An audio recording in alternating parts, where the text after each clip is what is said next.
बीर हाथी असूल हाथी जो हाथी बन कुगिया बीर रे जहान को तहन बीर हाथी उनको जुदी बन असूल को खान उनको को असूल गया और उनको हाथी हर जहाँ लका को मेना उनका लका को कमिया हाथी ते अड़िगान उनकाना गाड़ी को माल को काठ को लादिया और अड़ी रकम हाथी को व्यवहार को मेनखान आरो मिमित गोटन बीर हाथी उनको दो बीर रे को तहनते मिमित को अड़ी चंडाल को तहनते उनको दो आतु सेन को सेटल लेनखान के जम सेंद्रा बाबद रे ओड़ा को बड़िया मेनखान उनका गे नितो बै बैते बीर रे जम जिनिस चाबा इदेनते बीर हाथी आतु सेन को हजूक कना मेनखान जहाँ हाथी और नितो मेना को बीर रे उनको हो जम एमा को रगी बीर रे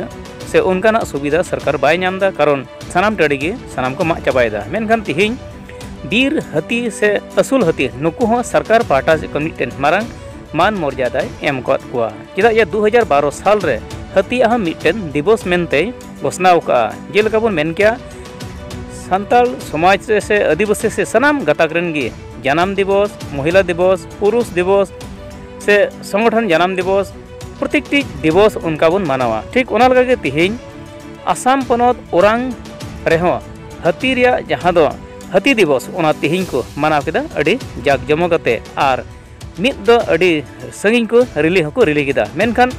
ओंडे दो 2012 साल खन गे नोआ को मानाव अगुएत कान लेकाते तिहिं हको नेल ᱧᱟᱢᱮᱱᱟ मेनखान उनको चेद लेका को मानाव केदा आर ओना बाबत रे तिना रस्का को बुझावदा देलांग नुको कथाñ आñam पुस्ते अचुबुना আজি খুবেই আনন্দিত এনেকুৱা এটা দিন আমি উদযাপন কৰিব পাইছোঁ যোৱা 2012 চনৰ 12 আগষ্টৰ পৰাই এই হস্তি দিৱস উদযাপন কৰি অহা হৈছে আৰু এই দিৱসটো বিশেষকৈ আমাৰ যি হাতী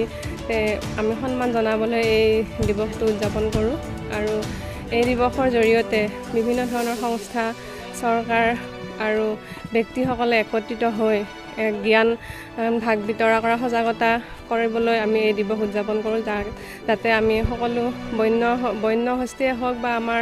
যিসকল আমি এতিয়া বিভাগীয় হস্তি আমাৰ লগত আছে আৰু যিসকল ঘৰচীয়া হাতী আছে তেওঁলোকৰ খাদ্য আৰু বাসস্থান যাতে সংৰক্ষিত হৈ থাকে হেয়াৰ এক সজাগতামূলকভাৱে আমি হস্তি দিৱসটো পালন কৰি আহিছোঁ আৰু আমাৰ ওৰাঙতো প্ৰত্যেক বছৰে পালন কৰা হয় এইবাৰো আমাৰ সেই তেনেকৈ হস্তি দিৱস উদযাপন কৰা হৈছে আমাৰ মাজত এতিয়া বিভাগীয় হাতী আমাৰ 37 আছে আৰু আমাৰ বনৰীয়া হাতী আমাৰ সেন্সাস মতে 16টা হয় যদিও মানে আমাৰ এতিয়া সেকেন্ড এডিশন হোৱাৰ পৰা বিশেষকৈ আমাৰ সেইফালে এৰিয়া বাঢ়ি যোৱাৰ লগে লগে আমাৰ বুঢ়া চাপৰিৰ পৰা আমাৰ ইয়ালৈ হাতী আহিছে যেহেতু আমাৰ ইয়াত অকমান ওখ ঠাই আছে আৰু খাবলৈ আমাৰ খাদ্য যথেষ্টখিনি আছে বুলি আমি অনুভৱ কৰিছোঁ আৰু যদিও আমি 16টা পাইছোঁ কিন্তু আমাৰ হিচাপত মানে আমি ইয়াত বেছিকৈ আছে আমাৰ বনৰীয়া হাতীও আজি আমি এতিয়া আমাৰ যি ইয়াত